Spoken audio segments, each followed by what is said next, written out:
اساتذہ اکرام، سب سے پہلے السلام علیکم ورحمۃ اللہ وبرکاتہ۔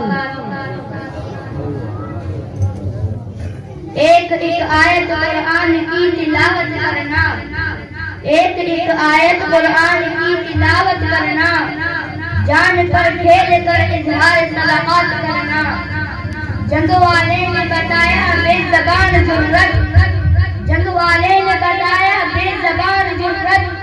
زندگی کیا ہے تمنا شہادت کرنا۔ ہمیں دین قرآن نے سکھایا، ہمیں غریبوں سے اچھا سلوک قرآن نے بتایا، رمضان کا مہینہ قرآن نے بتایا، ہمسائے کا حق قرآن نے بتایا، سلام قرآن نے سکھایا، عظمت قرآن نے سکھائی۔ آئے ابھی اسی قرآن سے پوچھتے ہیں کہ اے قرآن، تو محمد رسول اللہ صلی اللہ علیہ وسلم کی تعریف پیش کر۔ تو قرآن کہتا ہے وما الم یجدک یتیما فآویٰ۔ قرآن پیغمبر صلی اللہ علیہ وسلم کی رحمت کا ذکر کر کر قرآن کہتا ہے وما ارسلناک الا رحمۃ للعالمین۔ پیغمبر کی زلفوں کا ذکر آیا، قرآن کہتا ہے واللیل، پیغمبر کے چہرے کا ذکر آیا، قرآن کہتا ہے والضحیٰ، پیغمبر کے ہونٹوں کا ذکر آیا، قرآن کہتا ہے لا تحرک به لسانک لتعجل به، پیغمبر کی دانتوں کا ذکر آیا، قرآن کہتا ہے یاسین، پیغمبر کے بیوی اور بیٹیوں کا ذکر آیا، قرآن کہتا ہے یا ایھا النبی قل لازواجک وبناتک ونساء المؤمنین، کہتا ہے پیغمبر کی صفتوں کا ذکر آیا، قرآن کہتا ہے انا ارسلناک شاہدا، کہتا ہے مبشرا، کہتا ہے نذیرا، کہتا ہے داعیا الی اللہ، کہتا ہے بإذنہ سراجا منیرا، کہتا ہے پیغمبر کے صحابہ کا ذکر آیا، قرآن کہتا ہے اولئک هم الفائزون اولئک هم المفلحون کنتم خیر امة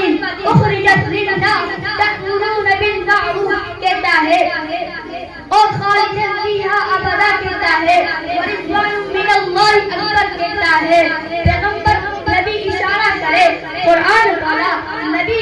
نبی اٹھ کر کھڑا ہو قرآن بولے، نبی مسکرائے قرآن بولے، نبی ہاتھ اٹھائے قرآن بولے،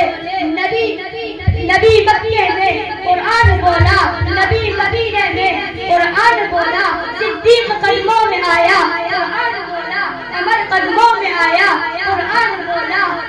عثمان نے تلاوت کی قرآن بولا، وہی قلب کا حسن جمتا قرآن بولا، نبی نے ستارہ توڑ دیا قرآن بولا، نبی نے چاند کے دو ٹکڑے کر دیے قرآن بولا، نبی ہاتھ اٹھائے قرآن بولا، نبی مسکراتا ہے قرآن بولتا ہے، نبی اشارہ کرتا ہے قرآن بولتا ہے، نبی اٹھ کر کھڑا ہو قرآن بولا۔ حتیٰ کہ نماز میں پیغمبر کے دل میں خیال آیا کہ اے اللہ بیت المقدس کی جگہ اگر خانہ کعبہ بنا دیا جائے تو اے اللہ مجھے کتنی خوشی ہوگی۔ یہ سوچنے ہی کے دیر تھی کہ عرش سے قرآن بولا وَلَنُوَلِّيَنَّكَ قِبْلَةً تَرْضَاهَا، یہ قرآن بولتا ہے، یہ قرآن کی شان ہے، یہ قرآن لا ریب ہے۔ آج یہ وقت آ پہنچا ہے کہ القدس کی حفاظت ہم سب کے ذمہ ہے۔ مسلمانوں سے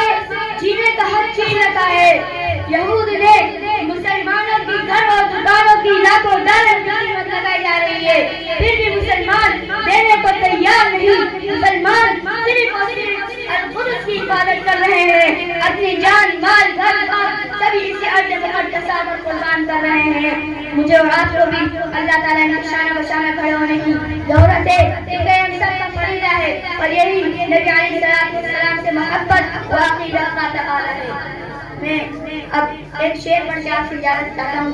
ظالموں اپنی قسمت پہ نازا نہ ہو، ظالموں اپنی قسمت پہ نازا نہ ہو، دور بدلے گا وقت کی بات ہے، وہ ضرور سنے گا دعائیں میری۔ وہ ضرور سنے گا روایت میری، کیا تمہارا خدا ہے ہمارا نہیں. وآخر دعوانا